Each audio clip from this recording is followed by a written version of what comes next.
effectivement quelques années. Et c'est vrai qu'on continue à travailler ensemble. Alors, on s'était un petit peu perdu de vue pendant quelques années, puis on s'est retrouvés par le biais d'un ami commun quand tu as décidé de faire ce truc de fou qui est l'enduroman. Donc, je rappelle pour ceux qui sont connectés, l'enduroman, ben, c'est Marble Arch à l'Arc de Triomphe et c'est 150 km de course à pied. La traversée de la Manche, alors 150 mètres de course à pied quand on est dans le monde du triathlon et de l'ultra-trail, c'est pas un gros problème. Par contre, la traversée de la Manche, je crois de mémoire que tu as mis 14 heures, il y avait des courants un petit peu dans tous les sens. Donc là, c'est quelque chose qui est vraiment étonnant. Et puis, une petite formalité, les 250 km de vélo qui séparent Calais de l'Arc de Triomphe. Et tu as été le premier Français à réaliser ça en battant le record du monde qui était en place. Et quand tu m'as contacté, tu m'as dit, voilà, est-ce que ça te dit de m'accompagner?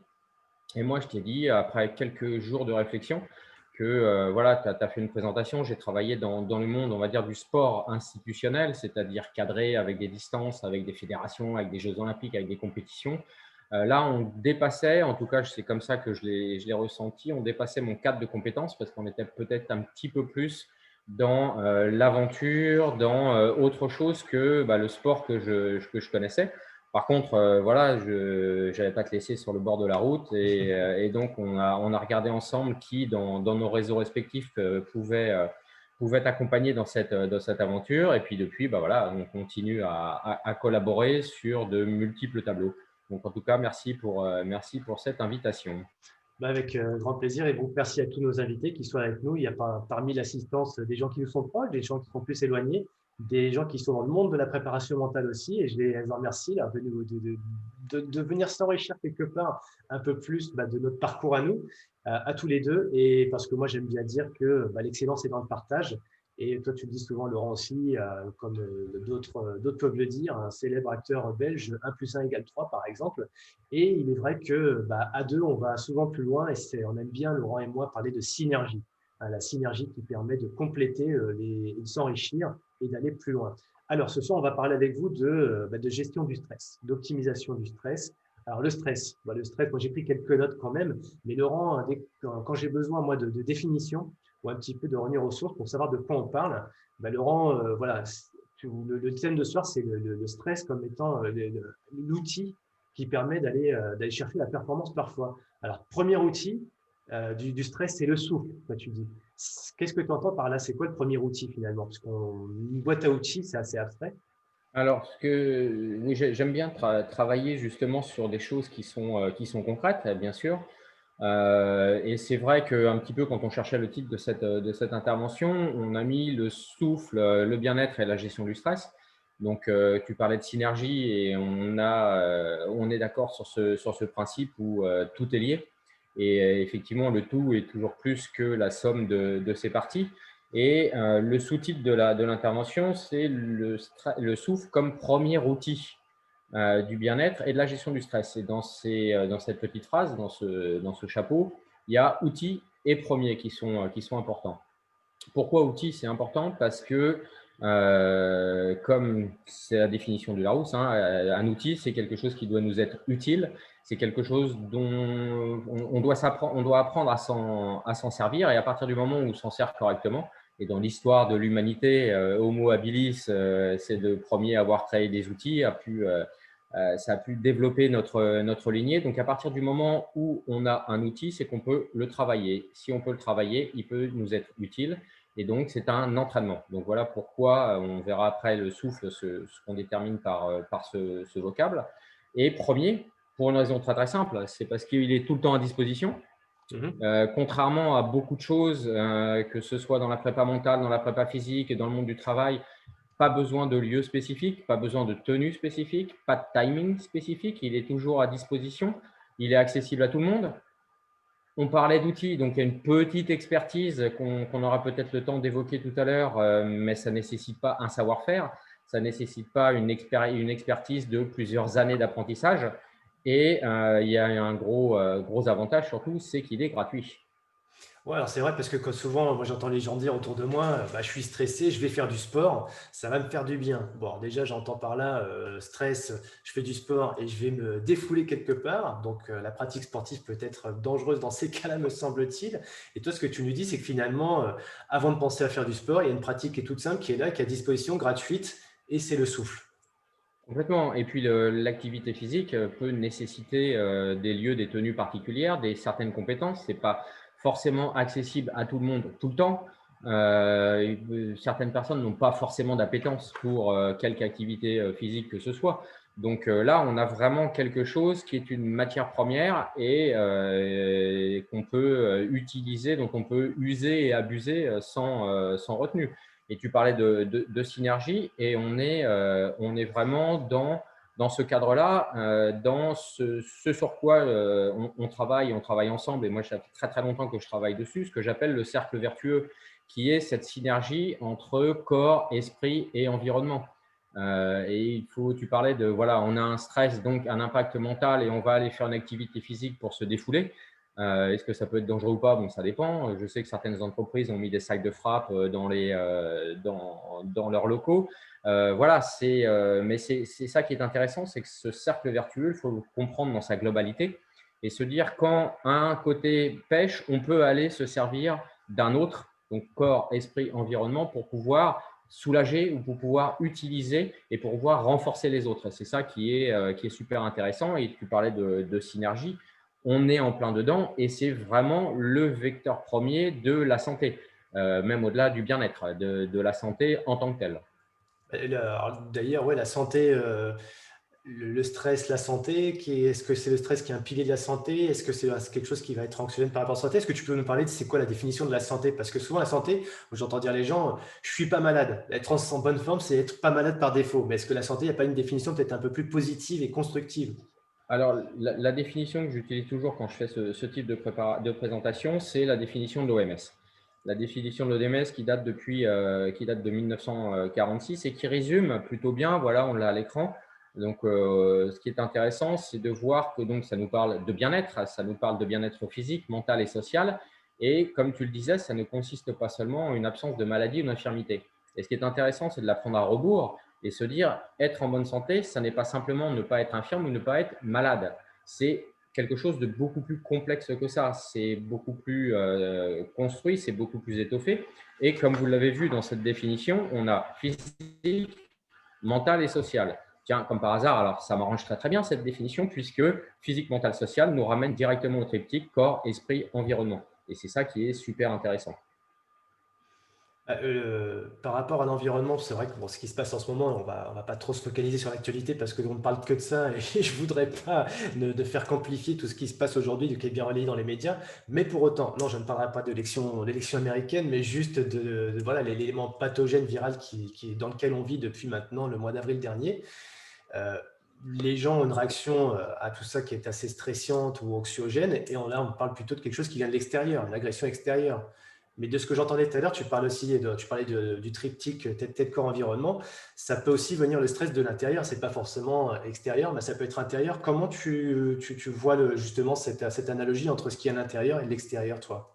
Alors, juste avant de répondre à ta question, et c'est environnement, il faut le définir, corps, esprit, les gens comprennent effectivement ce que c'est. Oui, ouais. Environnement, on est effectivement, on ne parle pas de l'écologie, on parle de son environnement à soi global. Et là, effectivement, tout ce qui est extérieur, tout ce qui est exogène, une pandémie, une élection, la météo peuvent être anxiogènes. Et ça me fait penser, et ça peut être intéressant, à la conférence que tu avais menée avec Joël de Renesse sur l'épigénétique.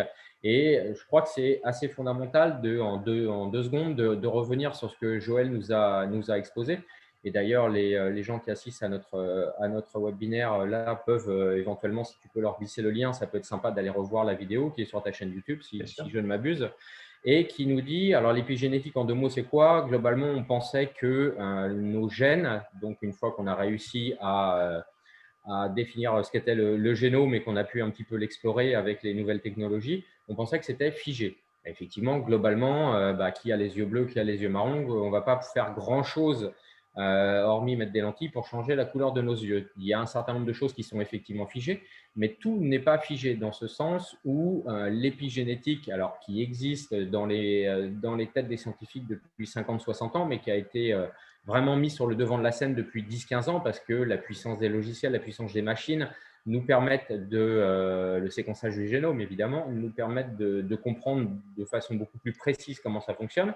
Et les épigénéticiens, et Joël l'explique de façon très claire, nous permet de voir qu'on a aussi, nous, une action sur nos gènes. C'est-à-dire qu'il y a un certain nombre de nos activités, de nos actions, de notre façon de vivre, de notre mode de vie, qui peuvent soit inhiber, soit activer certains gènes. Pourquoi deux personnes de la même famille qui auraient le gène d'une maladie génétique, il y en a un qui va la déclencher et pas l'autre? Peut-être qu'on peut aller se pencher sur le mode de vie. Et donc un petit peu, imaginons une table de mixage avec l'ensemble des curseurs, et les gènes chaque gène serait un curseur, et en fonction de ce qu'on décide de faire dans notre mode de vie, on active ou on inhibe un de ces gènes. Et lui, il définit 5 piliers, ça va faire écho à ce que tu disais à l'instant même. Les 5 piliers, c'est pour lui l'alimentation, l'activité physique, le management du stress, son environnement socio, familial, professionnel et la façon dont on donne du sens à ce qu'on fait. Donc là, on voit bien qu'effectivement, l'environnement exogène, donc externe, a une réelle importance. Et par rapport au stress, alors le stress, contrairement aux émotions, ne traduit pas un état interne, mais toujours lié à un facteur externe. Donc, il ne faut pas confondre les deux, et c'est cette appréhension qui est très importante à bien comprendre. C'est les émotions, la joie, la colère, c'est la peur, ne sont pas forcément provoquées par quelque chose d'externe, les angoisses, mais ça peut être la traduction d'un état interne, alors que le stress est systématiquement influencé par un facteur externe. Toujours.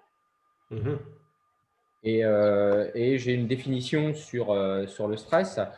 C'est le slide suivant qu'on va vous mettre à l'écran, qui est une définition qui date de 84 par deux psys américains, et qui est très courte et très significative aussi, et qui nous dit, il y a quelques mots qui sont clés, et on peut la lire ensemble. Donc, c'est la relation particulière entre une personne et son environnement. Voilà, on revient sur l'environnement.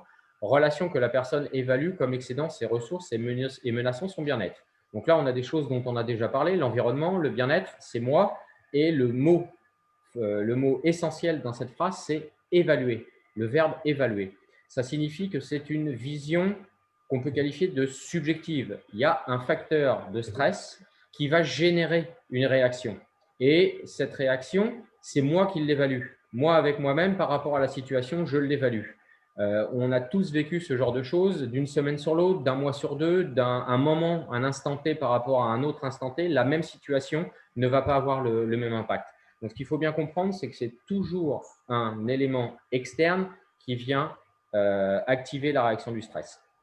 D'accord. Et après, c'est nous, notre état intérieur, qui va nous faire que cette jauge, d'un côté qui est plutôt positive, l'autre qui est un plutôt en négative, j'ai mes ressources et j'ai peut-être mes peurs de l'autre côté. Et si mon capital peur est plus important que mes ressources, mes facultés à gérer ça, je vais être dans une situation voilà, qui va être un peu t'amener vers l'arrière. Et à l'inverse, si j'ai une grande confiance en moi, avec des peurs qui sont inhibées, je vais plutôt aller vers l'avant, avec confiance. Et donc, quelle est la relation avec le souffle d'ailleurs? En quoi le souffle va te permettre d'avoir une jauge, de maîtriser davantage cette jauge-là?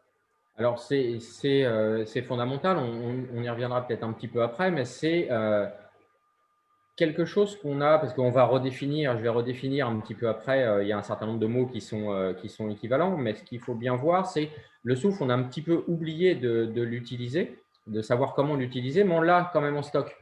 Tu sais bien, c'est cette situation où quelque chose, il y a un facteur externe. Allez, prenons un exemple trivial. Cyril, tu es en voiture, tu as un rendez-vous.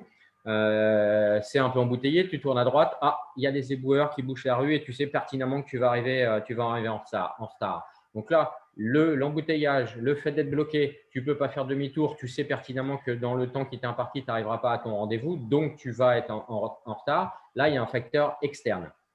Situation environnementale, facteur externe. Et là, on a tous cette réaction impact sur le mental. Et le mental, le cerveau envoie une petite information qui dit, il y a le corps, tu n'aurais pas un petit truc là? J'ai mon environnement immédiat qui vient de me balancer une info qui n'est pas positive. Moi, je réagis de cette façon-là. Par contre, la tension, il faudra que tu me la fasses baisser. Et c'est ce fameux c'est bon, quoi. C'est bon. Le fameux fait chier, tu vois. C'est bon. Voilà. On l'a en stock. Le fameux, quand tu es sur, on parle de sport un petit peu, quand tu es sur le plot de départ, dans les starting blocks, qu'est-ce que font la plupart des athlètes? C'est ce souffle, quoi, justement, qu'on voit bien, qui paraît évident. Et exactement, c'est exactement ça. Sauf que là, on le fait presque de façon réflexe et sans l'utiliser en amont ou sans l'utiliser de façon complètement consciente. Et c'est là où ça devient un outil, c'est quand on l'utilise de façon consciente. D'accord. C'est ça qui est intéressant. En fait, alors justement, tu fais une distinction d'ailleurs entre la respiration et le souffle. J'entendais tout à l'heure, une respiration, c'est quelque chose d'un peu automatique, parfois bien fait, parfois pas bien fait. Quand le souffle, lui, s'il est fait par anticipation, pas à la fin, quand j'ai besoin de tout lâcher, quoi. Non, si c'est pris en anticipation, qu'on souffle bien et qu'on ventile bien, on va pouvoir justement mieux jauger ce niveau entre le bon stress et le mauvais stress quelque part. Est-ce qu'il y a un bon stress et un mauvais stress d'ailleurs? C'est une question. Alors ça, c'est une question qu'on m'a souvent posée. Pour moi, non, il n'y a pas de bon stress ou de mauvais stress, il y a du stress.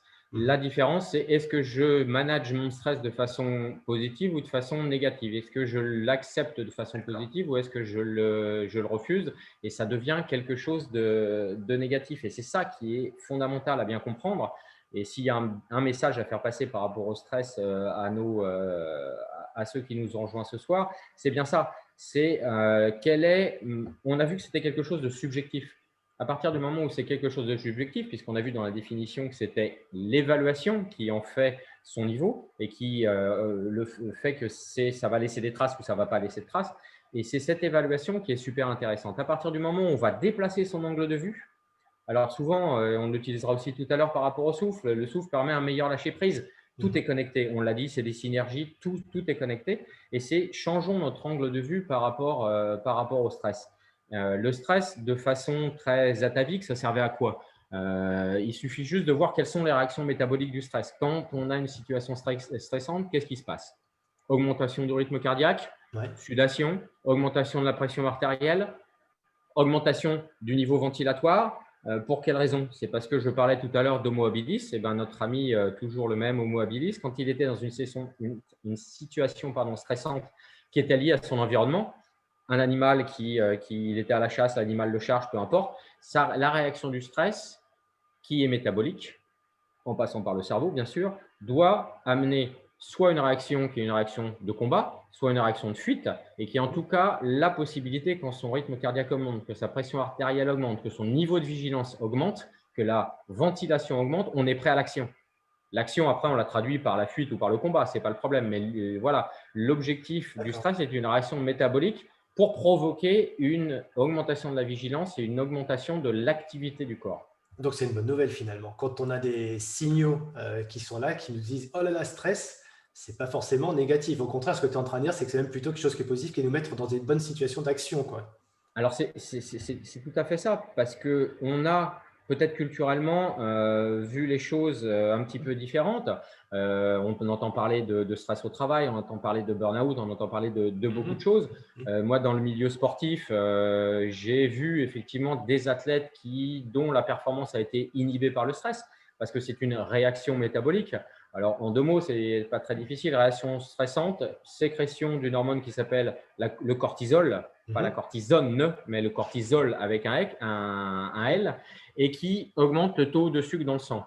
Le taux de sucre dans le sang augmente, le cerveau on lui balance une information qui est de dire attention, j'ai mon taux de sucre qui vient d'augmenter, sécrétion d'insuline, hypoglycémie réactionnelle. C'est ce qu'on appelle les fameuses, alors on l'a peut-être tous ressenti, mais c'est vrai pas que dans le domaine du sport. Une réunion stressante, un rendez-vous d'embauche, une situation où on va être obligé de parler en public, on a ses jambes en coton.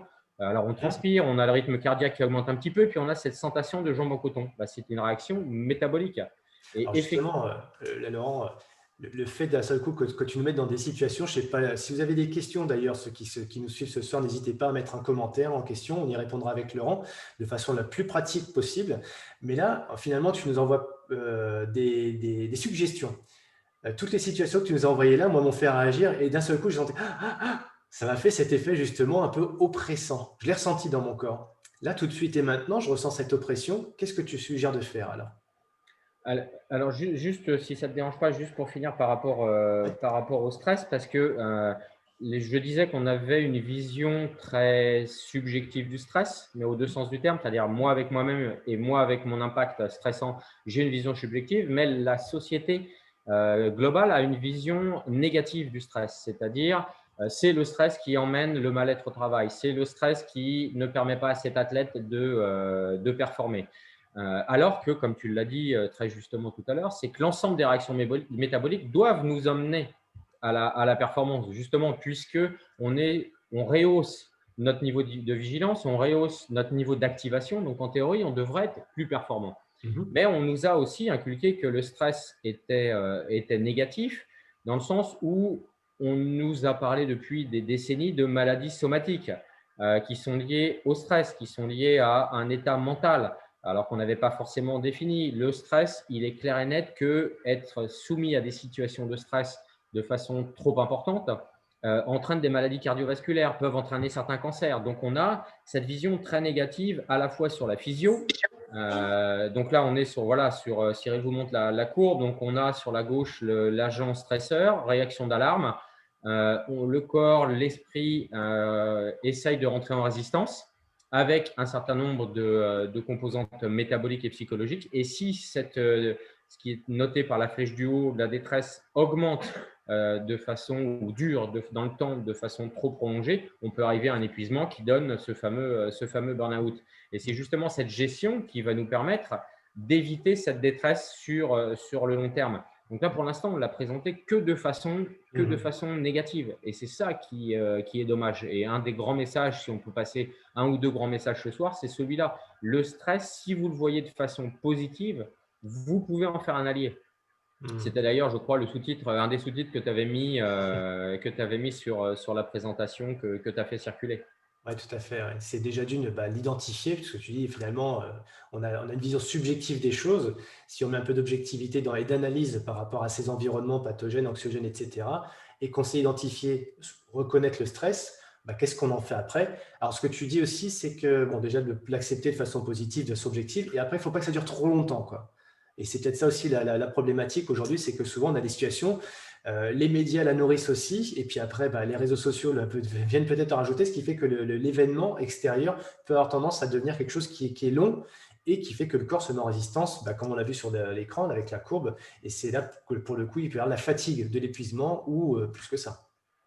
Oui, mais entre-temps, on peut aussi apprendre à le gérer.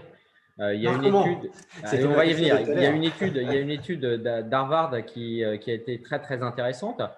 Ils ont positionné certains. Alors je vous la résume. Vous pourrez on peut la trouver sur le net. Ils ont positionné un groupe de personnes en leur apprenant à voir le stress de façon positive Hmm.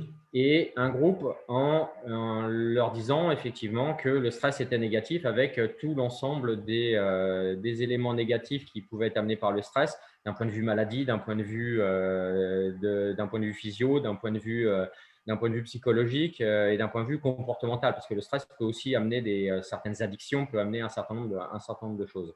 Et ils ont fait des analyses au niveau cardiaque, au niveau ventilatoire et au niveau des coronaires, donc des artères, des veines et des vaisseaux sanguins.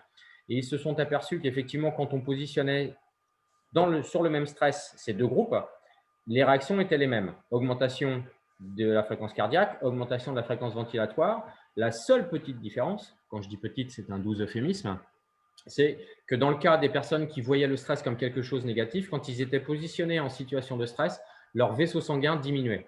Alors que les personnes qui avaient été positionnées mentalement dans une situation de stress, mais en voyant le stress de façon positive, il n'y avait pas de différence au niveau de leur vaisseau sanguin, voire même ils augmentaient un tout petit peu leur niveau pour permettre au cerveau d'être mieux oxygéné. Tiens, c'est bizarre Ah, parce que ça va ouais. permettre d'un point de vue cardiovasculaire d'être mieux alimenté, donc d'éviter les maladies cardiovasculaires. Et simplement sur cet impact mental, je le vois positivement ou je le vois négativement, on a des réactions métaboliques. Et quand on parlait, j'ai vu ton sourire quand j'ai parlé d'oxygéner, effectivement, alors pas d'eau oxygénée, hein, d'oxygéner avec apostrophe, O2, on est bien d'accord. Évidemment, notre ami le souffle va débouler dans la partie. Bon, les questions commencent à arriver, donc je te les poserai peut-être en lien avec la discussion, mais on parlera de méthode, tu vois, parce que c'est vrai que si finalement, une fois que j'ai identifié le stress, je pouvais avoir petit 1, petit 2, petit 3 pour me programmer, tu vois, à des nouvelles réactions, plutôt que de, c'était l'objet de ma question d'ailleurs, que de gérer des émotions, parce que souvent les gens confondent, j'ai un peu le sentiment, un sentiment d'ailleurs, qu'on va confondre le stress avec le côté physiologique, ce que tu nous expliquais, le côté très objectif, rationnel qui s'explique, mais à côté, on y met une part fort émotionnelle avec l'affection qui peut y avoir derrière, la tristesse, j'ai peur, je suis sous angoisse, je suis en colère aussi, ça peut amener des colères. Donc, qu'est-ce qui fait que justement, on peut différencier facilement le stress, l'élément de stressant, avec nos émotions, nos réactions à nous. C'est un petit peu ce que je disais tout à l'heure. Les émotions, globalement, sont la traduction d'état interne, d'un état Ouais. interne. Mmh. Le stress est toujours lié à un élément externe. D'accord. Alors là, loin de moi la volonté de dire je vais intervenir. Alors autant sur les émotions, il y a un certain nombre de thérapies, il y a un certain nombre de choses. Toi, tu es sophrologue et tu sais parfaitement ce qu'est la prépa mentale. Donc, tu sais très bien que la sophrologie, la méditation, la relaxation Mmh. peuvent amener à calmer l'état interne pour gérer un certain nombre d'émotions. Si ces émotions ne sont pas gérables, il y a des professionnels, psychologues, psychiatres, etc., qui sont à même de pouvoir le faire. Le stress, lui, il est toujours lié à un facteur externe. Et là, loin de moi, c'est ce que je disais à l'instant, loin de moi la pensée de dire je vais éliminer. On ne Mmh. peut pas éliminer, enfin on ne peut pas. Globalement, on ne peut pas éliminer le facteur externe parce qu'il peut surgir, ou imaginons que ce soit dans une situation de vie professionnelle, votre N+1 ou votre N+2 est un abruti, il n'arrête pas de vous mettre des bâtons dans les roues, on ne va pas l'éliminer, on ne va pas l'éliminer physiquement, on est bien d'accord. Par contre, on sait pertinemment, quoique, quoique, tu as peut-être été dans cette position-là à une époque, quoique, Mais j'étais le chef, j'étais le bah patron. oui, c'est pour ça. Peut-être qu'il y a des gens, il faudrait voir avec tes anciens employés s'il n'y en a pas quelques-uns qui ont fait des poupées vaudou pour essayer de t'éliminer. Maintenant, on sait pertinemment que si on va faire une réunion et que cette personne est dans la salle et que ça va être compliqué, en amont, moi, avec moi-même, j'ai un outil qui est le souffle, notamment. Il y en a beaucoup d'autres. On a parlé de la sophro et tu seras plus à même d'en parler que moi parce que tu es sophrologue et tu es en train de faire une thèse sur la sophro. On a la possibilité de se dire, je sais pertinemment que dans 10 minutes, cette réunion ne va pas forcément se passer correctement ou a des chances, à un moment ou à un autre, d'être stressante. Je vais anticiper. Petit 1, alors, prépa mentale, visualisation, on est capable de le faire. Si on n'est pas formé, si on n'a pas appris, c'est plus compliqué, plutôt compliqué. Par contre, on a le souffle, il est là tout le temps. Mmh. Donc, on peut Mmh. s'isoler un peu et gérer, et on verra la méthode un petit peu plus tard, Ouais. on peut le gérer. Et Et c'est là est-ce que tu peux nous préciser peut-être un peu, parce que le souffle, OK, il est à disposition. J'ai pas de questions là-dessus, mais j'en ai souvent, par contre, moi, quand je suis avec des clients, des patients, des entreprises qui me disent, OK, souffler, c'est bien, mais c'est quoi la technique du souffle? Moi, on m'a jamais appris à souffler. Qu'est-ce que tu peux partager avec nous comme technique simple, voilà, tout de suite et maintenant, pour reprendre possession un peu de notre état intérieur en passant par l'étape 1, qui est l'étape du souffle? Alors, c'est tout à fait vrai, c'est ce que tu dis, on a oublié. On l'a de temps en temps, de façon réflexe, on l'a Mhm. oublié et c'est là où on va, tu en as parlé un petit peu tout à l'heure en préambule, où il faut bien définir les choses. C'est-à-dire, il y a trois mots qui se ressemblent, qui sont soi-disant et qui sont synonymes dans le vocabulaire courant, mais qui ont des importances et qui ont des aspects bien différents. C'est respiration, ventilation et souffle. La respiration, c'est ce qu'on est tous en train de faire. Alors nous qui parlons, on est peut-être un petit peu déjà passé sur la ventilation, mais la respiration, globalement, c'est ce qu'on fait, c'est les échanges gazeux, inspiration, expiration, donc le cycle de la respiration. On en fait une dizaine, une douzaine par minute. Il y a globalement un demi-litre à chaque cycle en situation de repos qui circule. Donc, on est à 6-7 litres d'échanges gazeux avec l'extérieur. Mhm. La ventilation, c'est l'étape du dessus. La ventilation, c'est celle qui va se mettre Alors, la respiration est complètement automatique puisque quand on dort, aux dernières nouvelles, on respire encore. Mhm. Donc, c'est complètement automatisé via le système parasympathique. La ventilation, c'est ce qui va se passer quand vous allez faire une activité physique. monter un escalier, courir après le bus, se dire une situation de stress va faire monter la ventilation aussi de façon quasi automatique. Donc celle-là, c'est celle qui, de façon automatique, vous permet de faire un effort physique ou de gérer une situation qui est au-delà du repos. Et là, on est sur, on peut multiplier jusque par 5 le nombre de cycles, donc passer de 10-12 à quasiment 60. Et le volume courant, ce qu'on appelle le volume courant, d'un demi-litre à quasiment 3 ou 3 litres et demi. Donc on peut monter jusqu'à 200 litres d'échange gazeux par minute. Sur un test de VO2 max, par exemple, ou sur un coureur de 1500 mètres, à la fin, il est quasiment à 200 litres par minute. Donc on voit que la physiologie est plutôt bien faite. Quand on a besoin, on va le faire. Mais cette ventilation, elle devient aussi automatique. Le souffle, lui, ne l'est pas. C'est pour ça que c'est un outil. C'est pour ça que c'est intéressant. C'est celui qu'on va provoquer, celui qu'on va utiliser quand on en a besoin. Et c'est ça qui fait une grosse différence. Et puisque lui n'est pas automatique, il va falloir le conscientiser. Il va falloir être capable de pouvoir l'utiliser à bon escient. Il y a quelques petites techniques et on pourra y venir. J'ai Ouais, vu, alors il y a une petite question sur le yoga. Là, j'ai vu passer. justement, il y a un partage en fait de notre ami Jérôme qui nous parle de yoga, de pilates ou voilà, de Qigong, qui sont des techniques pour pouvoir justement reprendre le processus, maîtriser, canaliser, voire même optimiser de la ventilation par le souffle.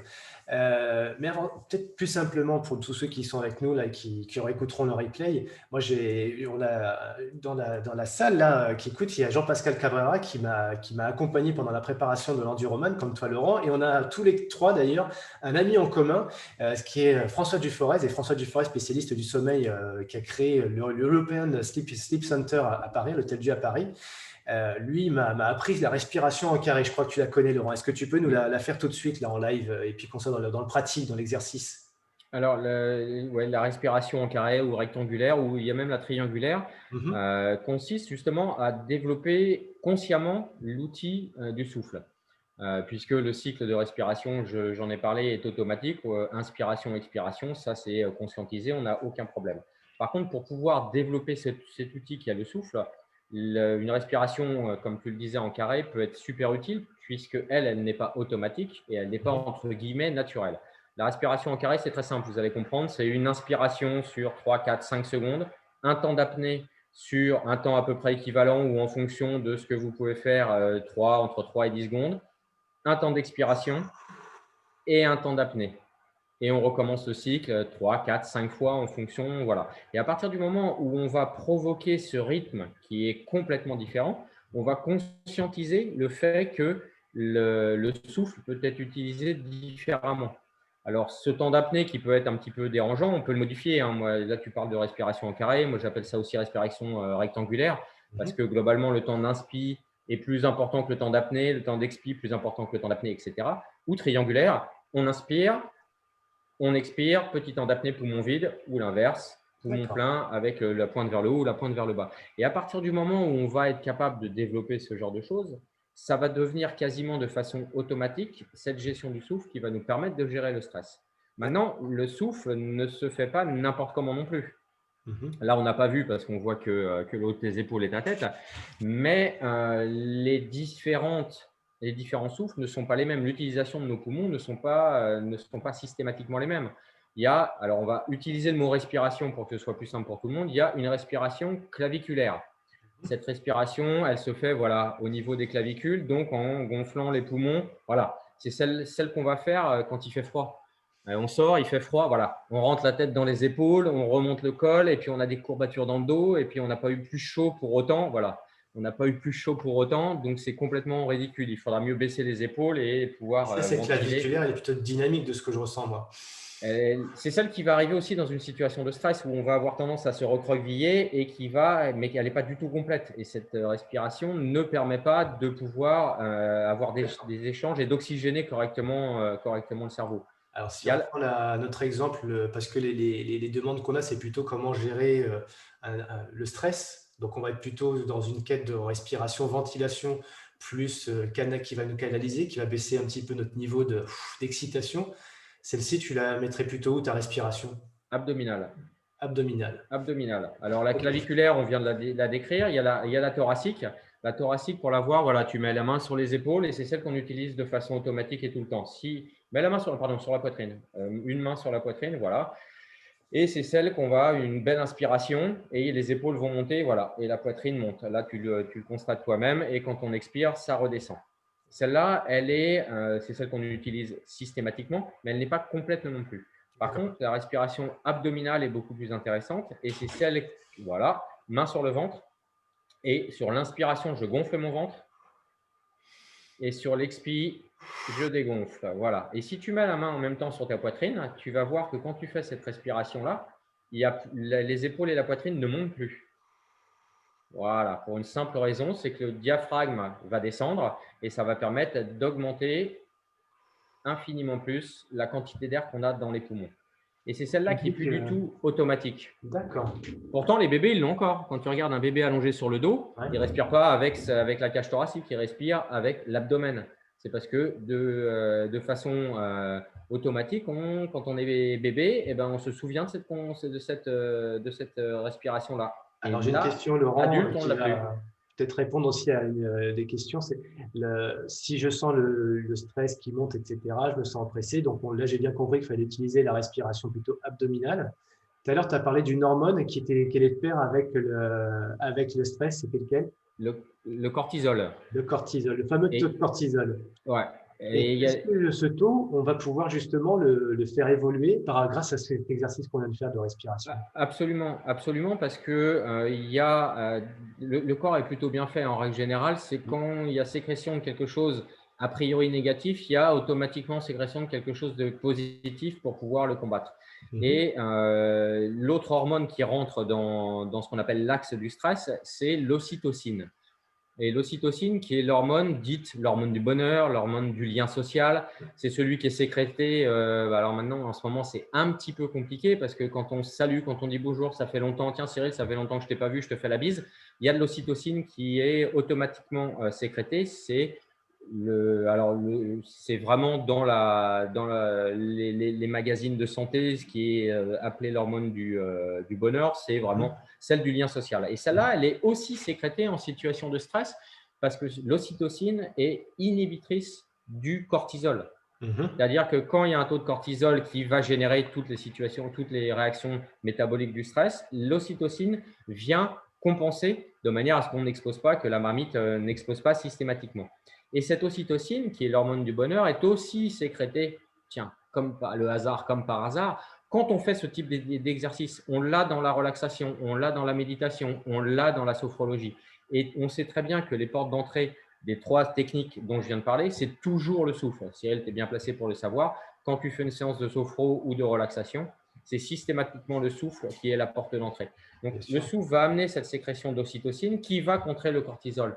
Donc, bien sûr, évidemment, et en plus, mentalement, quand on utilise cette technique, on va se poser sur une chaise, sur un canapé, debout dans la rue, une file d'attente. Voilà, une file d'attente, ça avance pas, ça dure trop longtemps.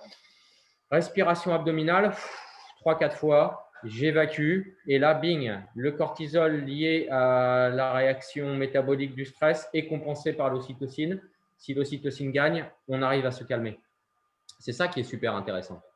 Ouais, j'ai bien moi la comparaison d'un côté de ces 2 hormones-là et je pense que quand on sait ça, on sait sur laquelle on a envie d'agir et comme on sait qu'on peut agir dessus, qu'on est acteur, ça rassure quand même vachement beaucoup parce que bah oui, effectivement, en tant que sophrologue, j'entends des gens qui me sollicitent pour l'entreprise, pour la vie sociale, etc. Ils ont des problèmes, mais moi, j'aime pas trop bon, qui dit problème dit solution, et c'est facile quand on pense comme ça. Mais c'est pas si simple parce qu'en fait, c'est plus subtil que ça. Les problèmes, je pense que c'est plutôt ce qui freine les gens, ce qui inquiète les gens. Bah justement, ce qui inquiète, ce sont les peurs.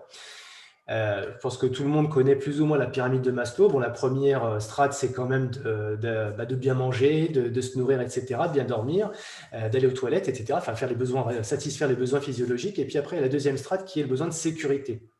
Et en ce moment, on est dans un climat qui est un peu plus instable, un peu moins certain avec tout ce qui se passe. Et les gens, qu'est-ce qui se passe par rapport à ça? Et ça crée des peurs. Et je pense que la peur doit agir quelque part sur ces 2 hormones dont tu parles. J'imagine plus un que l'autre d'ailleurs. Donc, comment faire si je veux agir un peu plus sur l'hormone du bonheur, celui qui fait du bien? J'ai compris que l'étape 1, c'était le souffle. Mais après, ce serait quoi la suite pour aller un peu plus loin là-dedans? Alors, il y a plein de choses. Tu as parlé des besoins physiologiques. Mhm. Et c'est vrai, il y a une grande mode actuellement dans la psychologie et notamment la psychologie du travail et la santé du travail, qui sont les techniques TCC, la thérapie comportementale et cognitive. Mhm. Et quand on voit ce sur quoi, alors il y a des experts, il y a des spécialistes de ça, c'est-à-dire que stress au travail, on va voir la médecine du travail et on peut aller, quand la situation est vraiment alarmante, sur ces techniques. Ces techniques ont un certain nombre de piliers qui sont l'estime de soi, la confiance en soi, Mhm. la résolution des problèmes. Mhm. Moi, enfin, si j'avais une solution directe pour mes problèmes, je l'aurais peut-être fait moi-même. La gestion du temps. Il y a un certain nombre de choses. Et ce qui est intéressant, tu parlais du sommeil, de l'alimentation et de l'activité physique. Mhm. Ça nous rappelle un petit peu ce que disait Joël de Renet dans les 5 piliers que j'ai évoqués tout à l'heure sur l'épigénétique. Mhm. L'alimentation et l'activité physique ne font pas partie des techniques TCC.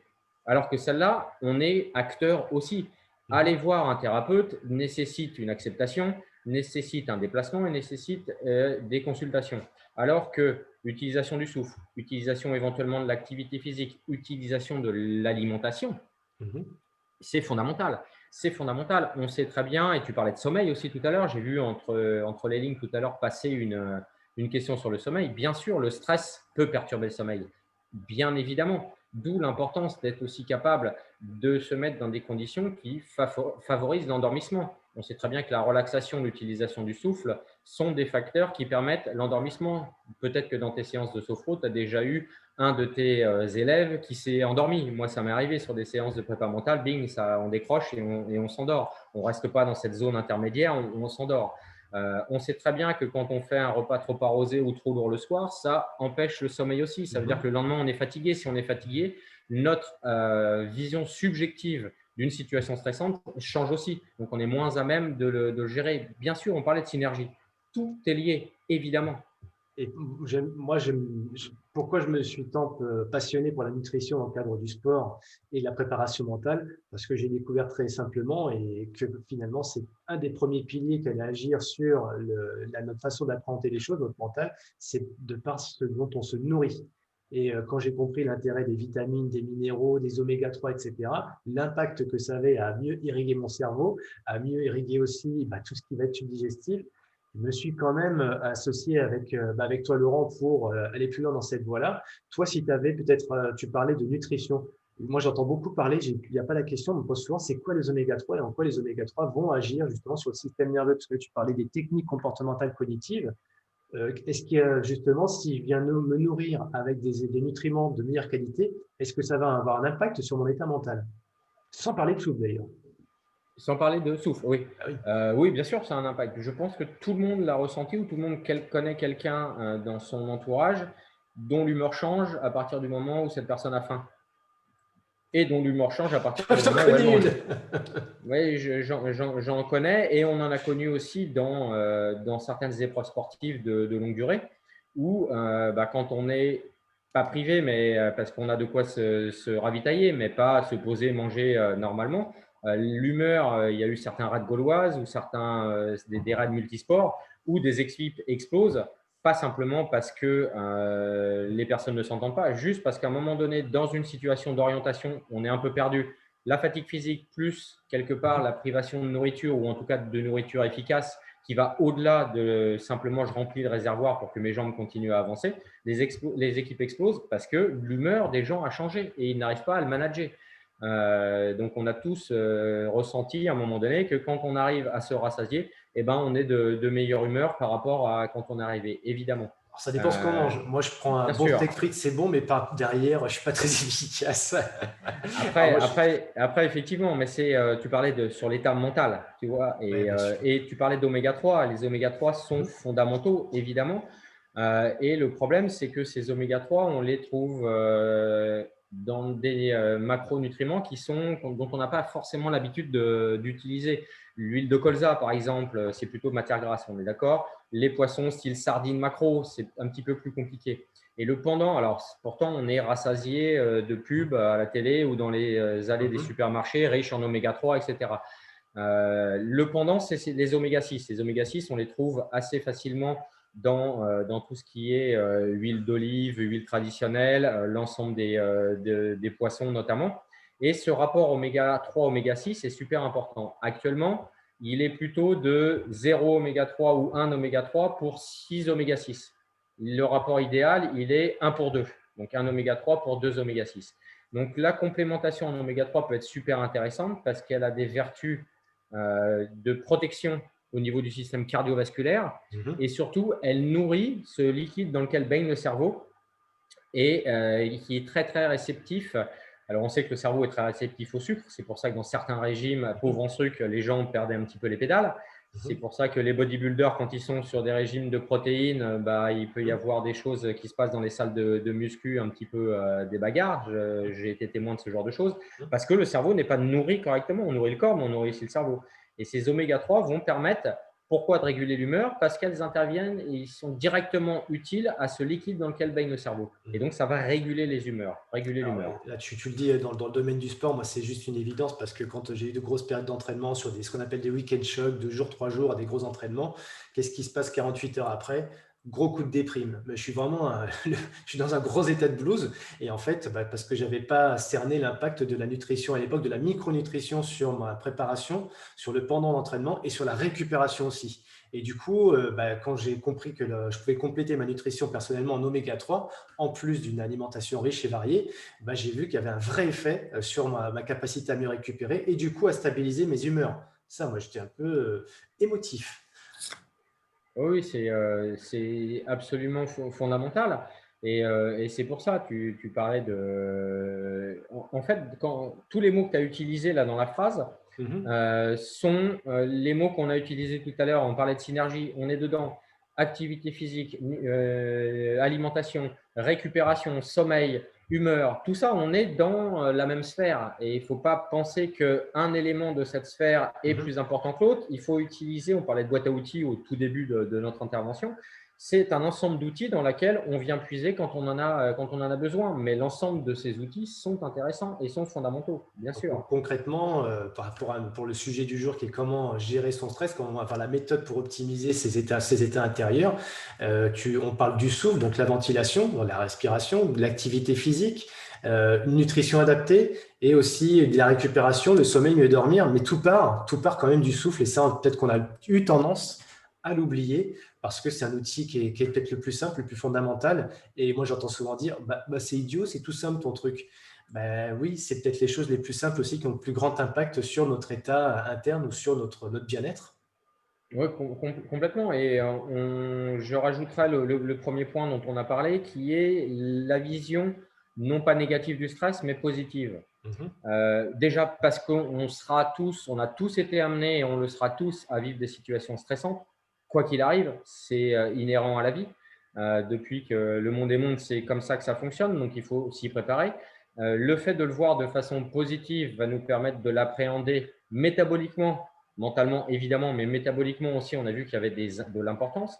La gestion du souffle, qui est ce premier outil qu'on va avoir. Donc, il suffit d'un entraînement. Alors, pour être pratico-pratique, tu en parlais tout à l'heure, il suffit juste on a positionné la main sur la poitrine, positionné la main sur l'abdomen. On a une respiration abdominale, on commence à la maîtriser, on sait qu'on va pouvoir l'utiliser. Il suffit juste de s'entraîner 5 à 10 minutes par jour pour être capable de l'automatiser parce qu'à un moment donné, ça va devenir automatique. Et ça va devenir complètement automatique. En parlant d'outils, certains vont parler de cohérence cardiaque, on va parler de plein d'outils comme ça. Mais la cohérence cardiaque, elle est liée au souffle. Exactement. Si tu ne ventiles pas correctement, la cohérence cardiaque, elle n'apparaît pas. Et là, on a tous un outil à portée de main en plus du souffle, parce que les gens aiment bien la technique maintenant. On a le prolongement de la pensée qui est quelque part là-dedans. Et on a dans nos applications, alors que ce soit iPhone, Samsung, Android, peu importe, on a souvent une application santé pour ainsi dire tous. Et dans ces applications santé, il y en a une qui est justement la ventilation, le souffle, premier outil du bien-être. Il y a les autres qui sont expliqués. Il y a juste à cliquer sur l'application Health ou Santé et vous verrez respiration. Et là, vous allez avoir soit de la cohérence cardiaque ou de la respiration en carré ou en rectangle, comme on disait tout à l'heure avec Laurent. Donc, le smartphone est là pour nous le rappeler, en plus de l'outil qu'on a là qui est juste ici, comme tu venais de nous le dire. Donc, certains ne jurant que par le smartphone. Là aussi, c'est évident, ça y est, c'est présent. Oui, oui, parce que les gens se sont rendus compte que c'était assez simple. Et alors, on parlait de respiration carrée, rectangulaire, triangulaire. Pourquoi je reviens dessus? Parce que comme ça n'est pas automatique, c'est la seule, quand je parlais d'entraînement 5 à 10 minutes par jour, c'est exactement ça qu'il faut faire. Comme on ne l'a pas automatisé, tant qu'on ne l'a pas automatisé, c'est en passant par des techniques différentes de ce dont on a l'habitude, ça va nous amener à pouvoir développer des compétences. Et ça ne va pas venir de façon automatique, ça Euh, n'existe pas. j'ai une question à ce sujet parce que ça, c'est souvent qu'on pose souvent la question en coaching, même en sophro. Il faut que je pratique pendant combien de temps un nouveau rituel, cette nouvelle répétition que tu nous proposes, cette nouvelle habitude. Moi, j'aime bien le non-rituel, hein. Mais tu me dis, voilà, il faut ritualiser notre respiration, avoir des temps pour ça dans la journée. Au bout de combien de temps on peut espérer, si on fait bien l'exercice tous les jours, que ça devienne un automatisme? Alors, c'est pas, ça va dépendre un petit peu des gens, mais 3-4 jours, une semaine, 2 semaines, ça suffit largement. Il y a Déjà. pas, c'est des choses, bien sûr, c'est pas une nouvelle expertise. C'est Mhm. pas quelque chose de nouveau et c'est pas, je vais apprendre à me servir d'un pinceau pour faire un super tableau. J'ai jamais tapé sur mon ordinateur. Et ben, il me faut du temps pour être capable de taper relativement vite. Mhm. Si demain on voulait apprendre à écrire en chinois, ça va nous prendre beaucoup, beaucoup de temps. Là, on l'a déjà en stock. C'est juste se souvenir qu'on l'a et c'est quelque chose qui nous appartient. Donc, il suffit juste de changer un tout petit peu nos habitudes, le voir d'une façon un tout petit peu différente et de l'utiliser de façon différente pour que ça devienne automatique. C'est aussi simple que ça. Ok, les fondamentaux. Enfin, dans le sport, on dit quand même qu'il faut au minimum à peu près 2 semaines, 3 semaines, voire un mois pour que les automatismes commencent un petit peu à se générer. Je dis bien commencent. Et après, pour les ritualiser, paraît-il que c'est encore plus long. Mais en fait, ce que tu nous suggères, ce que tu nous proposes, c'est de répéter, répéter, répéter, quoi. Oui, c'est de toute façon. Tu sais, Usain Bolt disait vous voulez devenir sportif de haut niveau, vous voulez faire comme moi, être recordman du monde. Il y a 4 choses importantes pour ça. Bien Hmm. choisir ses parents, le travail, le travail, le travail. C'est aussi simple que ça, bien sûr. Mais le gros avantage, et ce n'est pas à toi en tant que sophrologue que je vais l'apprendre, ou à ceux qui font du sport. Il y a Philippe Calvarin que j'ai entraîné aussi à une époque, qui a été triathlète et duathlète de haut niveau. Il sait combien d'heures par semaine il s'entraînait pour pouvoir acquérir des qualités physio et des qualités techniques, évidemment. Là, on n'a pas besoin d'une surdose de travail. C'est juste de temps en temps. Je prends conscience que, tiens, Hmm. je travaille 5-10 minutes et bing, et ça va Conscientiser. arriver très, très vite. Ce n'est pas quelque chose de nouveau, encore une fois, c'est Ouais, quelque chose d'ancestral, c'est quelque chose d'ancré déjà en nous. Il suffit ouais. juste de réactiver. On Ça parlait comme le vélo. d'épigénétique tout à l'heure. Voilà, c'est quasiment, quasiment. C'est juste, Comme le vélo. c'est comme l'électricité chez toi, c'est un interrupteur. Hmm. Je décide de l'utiliser ou je décide de ne pas Excellent. l'utiliser. Excellent. Voilà, J'allume, j'éteins, on-off. exact. Voilà, c'est nuit, jour, nuit, jour. Alors, moi, le truc que j'adore chez toi, Laurent, c'est toujours que, enfin, il y a toujours le sens des mots et tu expliques toujours les choses par rapport à leurs racines, leur étymologie. Et moi, au début, quand tu fais ça, ça me saoule un peu. Je vous le dis, hein, je vous le dis à tous. Mon coach, des fois, il me saoule parce il veut toujours donner du sens. Et moi, je veux de l'action, je veux du résultat. Mais pour autant, quand je me pose et que je réfléchis bien à ce qu'il me dit, je dis, ben ouais, mais pourquoi je n'avais pas pensé avant? Tout était écrit, tout était dans les racines, dans l'étymologie. Et pour parler du souffle, tu remonterais plutôt au niveau du grec, au niveau de l'hébreu, au niveau de quelle est la civilisation qui va donner une belle connotation, une belle notation à ce mot souffle. Alors, j'aime bien effectivement dans ce genre de cas d'aller voir ce que disent les anciens. Ouais. Alors, il y a Je vais une. partager à l'écran ce que disent les Ouais, anciens. puis tu la laisses pas trop longtemps, c'est juste pour voir, Non. voilà, on a de l'hébreu, du grec, du latin, de l'hindi, du chinois, du sanskrit. Vous pourrez le revoir sur le replay parce que c'est un petit peu long à lire. Je vais juste en isoler un ou deux, mais ce qui est intéressant, c'est Cyril, on dit que ça n'est pas la barbe qui fait le philosophe, donc c'est pas le petit bouc ici qui va me faire me prendre pour ce que je ne suis pas. C'est juste se dire, maintenant, nous avons des moyens techniques pour étudier les choses. Nous avons les ordinateurs, nous avons un ensemble de techniques qui nous permettent de comprendre comment fonctionne le corps, de plus en plus comment fonctionne le cerveau, par les différentes techniques d'imagerie, par un certain nombre de choses. Eux, les anciens, ils n'avaient pas tout ça. Donc, il y avait une espèce de finesse empirique et c'est toujours intéressant d'aller voir comment ils considéraient justement cette espèce de chose bizarre qui est très intime, puisque c'est notre monde intérieur, mais qu'on échange avec le monde extérieur. C'est vraiment une connexion interne-externe, c'est un échange qui est l'échange le plus vital, évidemment, et qui est le plus fondamental. Et donc, comment eux, avec leur mythologie, avec leur intelligence, avec leur philosophie, comment ils voyaient les choses. Et il y a toujours et systématiquement une connexion entre l'âme, l'esprit, peu importe comment on le nomme, et le souffle. Et dans la plupart des langues, on a, langue ancienne pour beaucoup, comme on l'a vu, mais pas que, on a le même mot qui veut dire beaucoup de choses. J'en ai isolé deux par rapport à la liste que Cyril vous a fait voir. J'ai le mot grec pneuma, donc qui est l'esprit, pneuma, pneumatique, pneumologie, qui veut bien dire, qui signifie la science des poumons et de la respiration. Alors, ça représente évidemment la respiration de l'homme, mais pas que. Ça représente aussi, en tout cas, c'est comme ça que les Grecs pouvaient le voir, le vent, l'énergie vitale, le principe vital qui fait tout être humain, l'inspiration divine aussi. Tiens, c'est marrant, expiration, inspiration, inspiration divine. On parle aussi d'inspiration de l'artiste. Tiens, quand je respire correctement, peut-être que mon cerveau est mieux, on en parlait tout à l'heure, d'O2, c'est d'eau oxygénée, d'oxygénation, ce que je disais tout à l'heure. Peut-être que quand mon cerveau est bien mieux oxygéné, j'ai plus d'inspiration. C'est pour ça qu'on parle d'inspiration de l'artiste. Et puis, paraît-il que même les plus hommes, les plus rationnels, les savants des savants, ont trouvé toujours l'inspiration, non pas quand ils cherchaient, mais quand ils laissaient un petit peu le cerveau vagabonder et s'élever un petit peu. Donc, EMC2, ce n'est pas sorti seulement d'une longue liste d'un mathématicien, physicien. Non, c'est l'observation de la nature et du coup, dans des états d'ouverture. Complètement. Il y a même aussi ce qu'on appelle les philosophes marcheurs. Jean-Jacques Rousseau était un grand marcheur, Thoreau était un grand marcheur, Nietzsche était un grand marcheur. Donc, on n'a même pas besoin de remonter aux racines. Ah oui, oui. Ni grand coureur, ni coureur, tout petit coureur et pas philosophe pour autant. Non, mais c'est l'activité. On parlait tout est lié. L'activité physique qui va permettre une meilleure oxygénation permettait à un certain nombre d'intellectuels et de savants de trouver des réponses aux questions qui pouvaient se poser en laboratoire avec lesquelles ils tournaient en rond. Donc, c'est absolument fondamental. Et pour terminer par rapport à Pneuma, on a aussi tout ce qui fait que l'homme ressent, pense ou décide. Donc, on a le principe vital, le corps, l'échange gazeux. On a l'inspiration, le mental. On a aussi l'environnement avec le vent. Et on a aussi l'action et les émotions, la gestion des émotions, qu'eux considéraient comme ça. C'est le ressenti, la pensée et la décision. Donc, c'est pas je pense donc je suis, c'est je souffle donc j'agis aussi. C'est ça qui est super intéressant.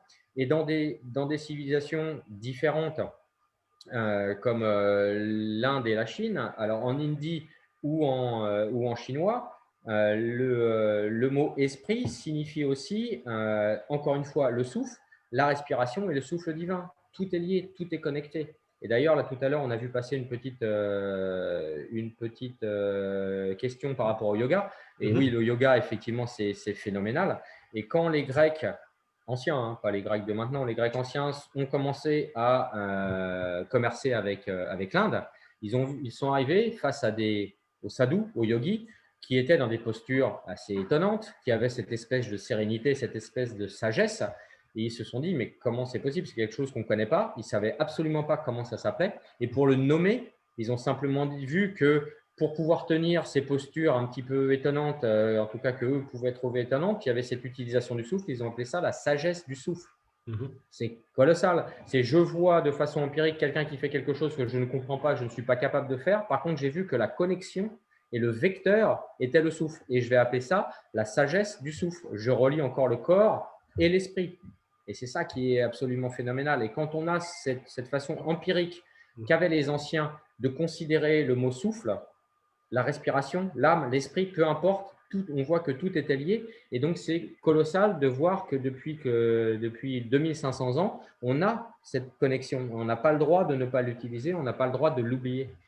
Ouais, c'est même un devoir du coup. Alors finalement, si on devait peut-être conclure en tout cas sur l'intérêt du souffle, quels sont tous ces intérêts? Parce qu'il y en a plein de ce que j'ai entendu. Alors, le premier, c'est de vivre, parce que si tu fais un temps d'apnée un petit peu trop important, Ouais, ouais. à part alors, le temps d'apnée statique, le record du monde, il doit être à 11 minutes 30 ou 12 minutes. On n'est pas tous capables de faire ce genre de choses, mais ça va vite arriver. Donc, évidemment, il y a l'intérêt vital. Dans les mots dont je vous ai parlé tout à l'heure et de la traduction qu'en ont fait les anciens, il y a le souffle vital. Celui qui est donné aussi à Adam par Dieu, c'est le souffle qui est devenu le logos, bien évidemment, mais c'est la première des choses. La deuxième des choses, c'est se dire, j'ai en stock quelque chose que je possède, qui est gratuit, qui est mis à ma disposition en permanence, mais que j'ai peut-être négligé à un certain moment. Et il va falloir que je réapprenne à m'en servir de manière à pouvoir l'utiliser dans les situations dont j'ai besoin. Mais encore une fois, je ne peux gérer mon stress. Je peux gérer le stress via le souffle, mais c'est aussi une synergie parce qu'à partir du moment où quelqu'un qui va maîtriser complètement son souffle, est-ce que pour autant il n'est plus jamais stressé de sa vie? Mhm. Quand on voit Mathieu Ricard, il y a encore eu tu sais, le traducteur du Dalai Lama qui est français, qui est moine bouddhiste maintenant, qui était un grand scientifique à la base. Je crois que c'est un généticien à la base, il me semble, quelque chose comme ça. Puis il a décidé de tout plaquer. Quand tu vois sa sérénité, tu te dis que lui, la méditation, mais là, c'est pas 5 minutes par jour, hein, lui, c'est des heures par jour. La méditation a amené cette sérénité et cette sagesse. Je ne prétends pas pouvoir vous emmener tous à faire ce genre de choses. Encore, chacun fait ce qu'il veut. Mais on a un certain nombre d'outils en main. Le souffle en est l'un de ceux-là. Ce n'est pas parce que vous allez le maîtriser que systématiquement, vous allez pouvoir ne jamais être stressé. Parce qu'il suffit effectivement qu'il y ait une mauvaise alimentation, une mauvaise nuit de sommeil, et ça ne suffira peut-être pas. C'est une synergie, c'est une globalité. La première, c'est on a le souffle, on doit l'utiliser, on doit réapprendre à l'utiliser correctement. La deuxième chose, le stress n'est pas quelque chose de négatif, c'est quelque chose d'inhérent à la vie, donc il faut le voir de façon positive, de comprendre comment il fonctionne de façon positive, parce que ça va être un allié à la performance. Et ensuite, tu l'as dit tout à l'heure, l'alimentation choisie, structurée, l'activité physique, pourquoi pas, le sommeil, un environnement global positif, il y a beaucoup, beaucoup de choses. Mhm. Donc finalement, ça nous ramène aussi à l'impact du souffle, entre autres, sur notre santé, quoi, de façon très globale, quoi. Donc on va pas s'en priver, hein, c'est une source de mieux-être finalement, de bien respirer, bien ventiler, bien souffler. Complètement. Et c'est souvent quand il y a une situation de stress, les gens disent «Ah, j'étais oppressé». C'est des fois, tu as senti tout à l'heure, tu l'as dit toi-même, cette espèce de sentiment d'oppression. Voilà, évidemment, c'est quand j'en ai parlé quand il fait froid, qu'on remonte les épaules et qu'on a une respiration sous-claviculaire, elle est moins efficace. Et c'est pas pour ça qu'on a moins froid. Alors que si on baissait les épaules, on trouvait du relâchement et on utilisait un peu mieux notre souffle, on améliorerait notre circulation sanguine.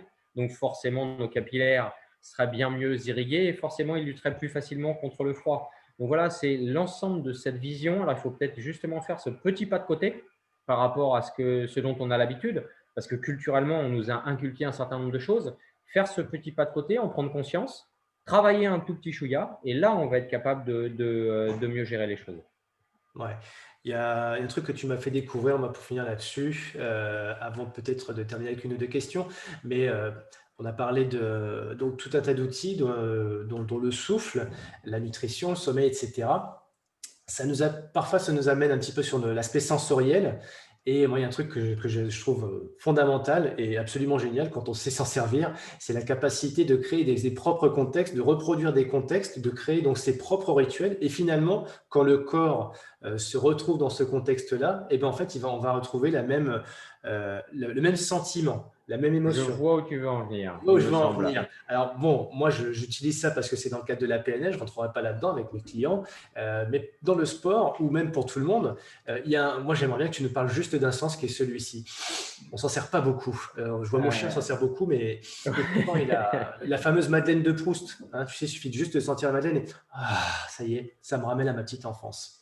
Donc voilà, j'aimerais que tu nous parles un petit peu du côté olfactif et du pouvoir de l'aspect sensoriel avec l'odorat. Et je vois que tu veux m'emmener tranquillement vers l'aroma. Entre autres. C'est tranquille, tranquillou, je te vois venir. Des cinq sens, le nez, donc l'odorat, est celui qui a la plus grande mémoire. Alors, on va même pas parler du nez de ceux qui sont les fameux nez qui travaillent pour les parfumeurs ou le nez de l'œnologue. Mais toujours est-il qu'effectivement, c'est celui qui a la plus grande mémoire et qui fait surtout appel à la partie limbique du cerveau, c'est-à-dire au cerveau limbique, celui qui va être capable, sans qu'on en ait conscience, de ramener des souvenirs, de faire appel à un certain nombre de choses.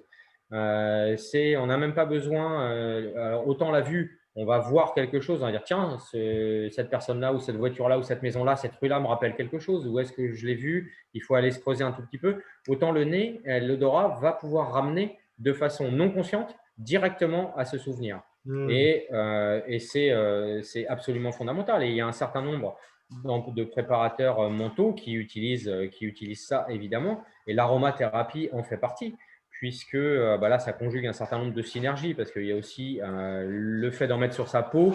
On sait qu'au bout de 20 minutes, les huiles essentielles ont déjà pénétré les capillaires et se retrouvent déjà dans la circulation sanguine. Donc, il y a aussi un effet métabolique, bien sûr. Mais il y a aussi cet effet lié à l'odorat, bien sûr, et cet effet rituel, routine, peu importe comment on l'appelle en préparation mentale, qui fait qu'à partir du moment où je me mets dans cette situation-là, ça doit faire appel à un état. Cet état, je sais lequel il était. Alors, c'est mieux s'il est positif, on est bien d'accord. Mais on a pu aussi voir des gens en panique simplement parce qu'une odeur leur rappelait quelque chose. On ne va pas faire de retour dans l'histoire et dans l'histoire tragique d'il y a quelques décennies, mais il est évident que quand on a vécu une situation traumatisante, si elle était liée à une certaine odeur, quelqu'un qui a vécu l'incendie de son immeuble ou quelque chose comme ça, derrière, ça va être très, très compliqué à ressentir ce type. Dès que cette odeur va apparaître, ça peut être très compliqué. Voilà, et ça va être inconscient. C'est Pas important. et ça va pas être et souvent difficile à maîtriser. Donc bien sûr, ces rituels, il y a des outils, il y a des tonnes d'outils. L'aroma en fait partie. Je l'ai beaucoup utilisé quand j'étais avec mes triathlètes. Je l'ai même utilisé avec les footballeurs, alors qu'il y a un intérêt au niveau de massage de récup, massage de vitalisation, mais aussi au niveau assainissement d'une atmosphère. Tu sais, quand tu passes la moitié de ta vie dans une chambre d'hôtel, tu n'es pas forcément tout le temps dans des hôtels qui ont été nickel. Donc, avoir un spray qui assainit est plutôt sympa. Et à une époque, les chambres, elles étaient fumeurs et non fumeurs, hein. Elles étaient fumeurs et non fumeurs. Donc, des fois, tu arrivais dans une chambre d'hôtel où il y avait eu un fumeur juste avant toi, et quoi que tu fasses pour la nettoyer, ça sentait la fumée. Et ben, le spray assainissant permettait d'éviter ce genre de choses. Donc, oui, il y a énormément de choses qui nous permettent de pouvoir aller piocher ces outils. Ouais, ça nous ramène au sujet, enfin, donc, gestion du stress, parce qu'on a vu tout un pendant qui est lié à des états conscients. Le souffle, il faut le conscientiser. La nutrition, et c'est un effet conscient de manger, de se nourrir, etc., etc., tout ce qu'on a pu voir. Mais il y a un autre sujet qu'on explorera donc une prochaine fois. C'est bien parce que ça peut faire une transition pour un prochain webinaire. C'est tous ces aspects qui sont plus du subtil, de l'inconscient. Et si on les utilisait peut-être un peu mieux, notamment celui de l'odorat, parce que tu nous as fait comprendre qu'on peut obtenir des états peut-être modifié de conscience, mais des états, d'obtenir son propre état dans lequel qu'on veut atteindre, si tant est qu'on utilise des axes sensoriels. Fermer les yeux, imaginer une mer, n'aura pas le même effet sur notre état que si on ferme les yeux et on imagine un incendie, comme tu l'as dit. Fermons Le les yeux doudou des et… enfants, Cyril. Le doudou des enfants, c'est le doudou des enfants. Ah bah, le doudou, c'est pareil, voilà, voilà. D'ailleurs, une technique pour s'endormir, parce qu'il y avait une question tout à l'heure, est-ce que le souffle contribue à un meilleur endormissement? Je pense que tout le monde a compris oui. D'ailleurs, François Duforez, spécialiste sommeil, me disait, Cyril, une des autres techniques, c'est peut-être trouver ton doudou pour mieux t'endormir, mais une que tu as à disposition, parce que quand on était bébé, on s'endormait avec la totote ou le pouce. Donc, je ne vais pas vous proposer à tous ce soir de vous endormir en mettant le pouce dans la…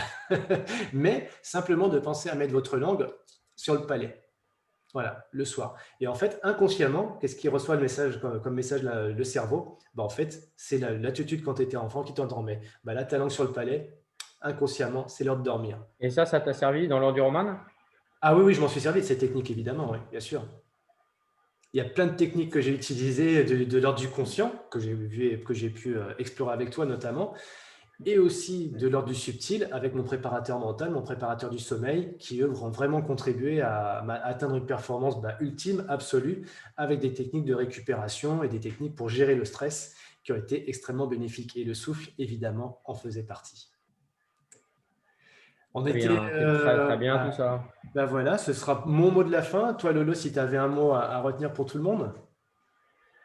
Un mot de la fin. Un mot de la fin. Il est Au revoir. 19h13, je crois. Oui, c'est ça, c'est au revoir. Et puis, je vais me lever. La porte, elle est à 3 kilomètres. Mais il est presque 19h15. Le mot de la fin, on va l'écrire MOTFIM. Voilà, c'est l'heure 2. On vous souhaite un bon appétit à toutes et tous, une très bonne nuit, une excellente nuit. Si vous voulez continuer la discussion, eh bien, vous allez simplement sur Cyril Blanchard, le site internet, et je répondrai à toutes vos questions. Concernant Laurent, on collabore ensemble au sein de l'entreprise BIP Consulting. Donc pareil, si vous avez des questions auprès de Laurent, n'hésitez pas. Vous allez sur les réseaux sociaux, on répondra à vos questions de toute façon. Donc Cyril Blanchard, Laurent Chopin sur LinkedIn. Mais comme Laurent et moi, je le disais à l'instant, on collabore ensemble au sein de BIP Consulting. Et voilà, n'hésitez pas, je relayerai auprès de Laurent toutes les questions que vous me posez à moi. On a d'ailleurs aussi un groupe, un groupe de spécialistes en nutrition avec lesquels on échange chaque semaine sur ces sujets-là. On a un super groupe d'ailleurs, donc si vous voulez vous aussi avoir des conseils en matière de nutrition pour optimiser votre état, optimiser votre sommeil, optimiser votre énergie, on est là pour y répondre avec certains de nos associés qui sont ce soir avec nous. En tout cas, c'était un plaisir Laurent, vraiment un plaisir de toujours de m'enrichir de tes bonnes expériences, de tes bonnes ondes, de tes bonnes énergies et de tes super exemples tirés de ton vécu. Bonne soirée à toutes et tous et à très bientôt. Merci Cyril. Au revoir à tous et à toutes. Merci, bonne soirée.